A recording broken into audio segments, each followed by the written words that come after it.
O julgamento de Jesus diante de Pilatos. Então todo o conselho levou Jesus a Pilatos. Começaram a apresentar o caso. Este homem corrompe o nosso povo, dizendo que não se deve pagar impostos ao governo romano e afirmando ser ele próprio o Cristo, o Rei. Então Pilatos lhe perguntou: Você é o rei dos judeus? Jesus respondeu: É como você diz. Pilatos se voltou para os principais sacerdotes e para a multidão e disse: Não vejo crime algum nesse homem. Mas eles insistiam: Ele provoca revoltas em toda a Judéia com seus ensinamentos, começando pela Galiléia e agora aqui em Jerusalém. Então ele é galileu? Perguntou Pilatos. Quando responderam que sim, Pilatos o enviou a Herodes Antipas, pois a Galiléia ficava sob sua jurisdição, e naqueles dias ele estava em Jerusalém. Herodes se animou com a oportunidade de ver Jesus, pois tinha ouvido falar a seu respeito e esperava, havia tempo, vê-lo realizar algum milagre. Fez uma série de perguntas a Jesus, mas ele não lhe respondeu. Enquanto isso, os principais sacerdotes e mestres da lei permaneciam ali, gritando acusações. Então Herodes e seus soldados começaram a zombar de Jesus e ridicularizá-lo. Por fim, vestiram nele um manto real e o mandaram de volta a Pilatos. Naquele dia, Herodes e Pilatos, que eram inimigos, tornaram-se amigos. Então Pilatos reuniu os principais sacerdotes e outros líderes religiosos juntamente com o povo e anunciou seu veredicto: Vocês me trouxeram este homem acusando-o de liderar uma revolta. Eu o interroguei minuciosamente e a esse respeito na presença de vocês, e vejo que não há nada que o condene. Herodes chegou à mesma conclusão e o enviou de volta a nós. Nada do que ele fez merece a pena de morte. Portanto, ordenarei que seja açoitado e o soltarei. Era necessário libertar-lhes um prisioneiro durante a festa da Páscoa.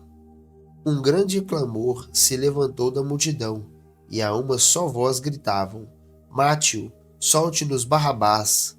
Esse Barrabás estava preso por ter participado de uma revolta em Jerusalém contra o governo e ter cometido assassinato. Pilatos discutiu com eles, pois desejava soltar Jesus. Eles, porém, continuaram gritando: Crucifique-o! Crucifique-o! Pela terceira vez ele perguntou: Por quê? Que crime ele cometeu?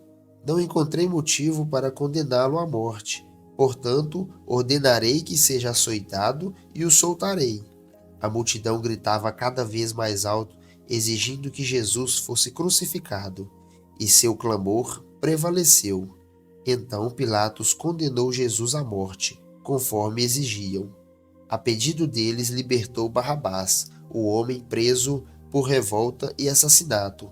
Depois, entregou-lhes Jesus para fazerem com ele o que quisessem. A crucificação. Então levavam Jesus. Um homem chamado Simão de Cirene vinha do campo. Os soldados o agarraram, puseram a cruz sobre ele e o obrigaram a carregá-la atrás de Jesus. Uma grande multidão o seguia, incluindo muitas mulheres aflitas que choravam por ele.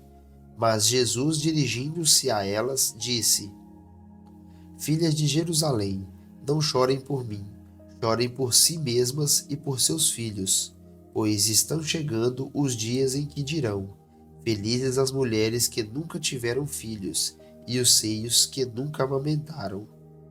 Suplicarão aos montes: Caiam sobre nós, e pedirão às colinas: Soterre-nos, pois se fazem essas coisas com a árvore verde, o que acontecerá com a árvore seca? 2 outros homens, ambos criminosos, foram levados com ele a fim de também serem executados. Quando chegaram ao lugar chamado Caveira, o pregaram na cruz, Os criminosos também foram crucificados, um à sua direita e outro à sua esquerda. Jesus disse: Pai, perdoa-lhes, pois não sabem o que fazem. E os soldados tiraram sorte para dividir entre si as roupas de Jesus. A multidão observava e os líderes zombavam. Salvou os outros, salve a si mesmo. Se é Cristo, o escolhido de Deus, diziam. Os soldados também zombavam dele, oferecendo-lhe vinagre para beber. Diziam: Se você é rei dos judeus, salve a si mesmo. Uma tabuleta presa acima dele dizia: Este é o rei dos judeus. Um dos criminosos pendurado ao lado dele zombava: Então você é o Cristo? Salve a si mesmo e a nós também. Mas o outro criminoso o repreendeu: Você não teme a Deus, nem mesmo ao ser condenado à morte? Nós merecemos morrer por nossos crimes, mas este homem não cometeu mal algum. Então ele disse: Jesus, lembre-se de mim quando vier no seu reino. E Jesus lhe respondeu: Eu lhes asseguro que hoje mesmo estará comigo no paraíso. A morte de Jesus. Já era cerca de meio-dia e a escuridão cobriu toda a terra até as 3 horas da tarde. A luz do sol desapareceu e a cortina do santuário do templo rasgou-se ao meio. Então Jesus clamou em alta voz: Pai, em tuas mãos entrego o meu espírito.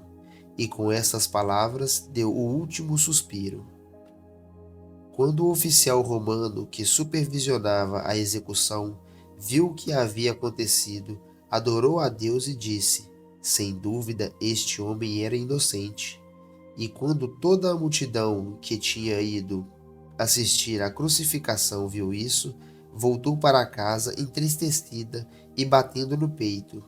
Mas os amigos de Jesus, incluindo as mulheres que o seguiram desde a Galiléia, olhavam de longe. O sepultamento de Jesus. Havia um homem bom e justo chamado José, membro do conselho dos líderes do povo, mas que não tinha concordado com a decisão e os atos dos outros líderes religiosos. Era da cidade de Arimateia, na Judéia, e esperava a vinda do reino de Deus. José foi a Pilatos e pediu o corpo de Jesus. Desceu o corpo da cruz, enrolou num lençol de linho e o colocou num túmulo novo, escavado na rocha. Isso aconteceu na sexta-feira à tarde, no dia da preparação, quando o sábado estava para começar. As mulheres da Galileia seguiram José e viram o túmulo onde o corpo de Jesus foi colocado. Depois foram para casa e prepararam especiarias e perfumes para ungir o corpo. No sábado, descansaram conforme a lei exigia. E este foi só um trecho da nossa leitura de ontem. Curtiu esse conteúdo? Não se esqueça de deixar seu like, se inscrever no canal e compartilhar com alguém que também vai gostar de ler com a gente. Para acompanhar a leitura completa, clique aqui ao lado e lembre-se, todos os dias tem leitura nova aqui no canal. Te espero no próximo vídeo.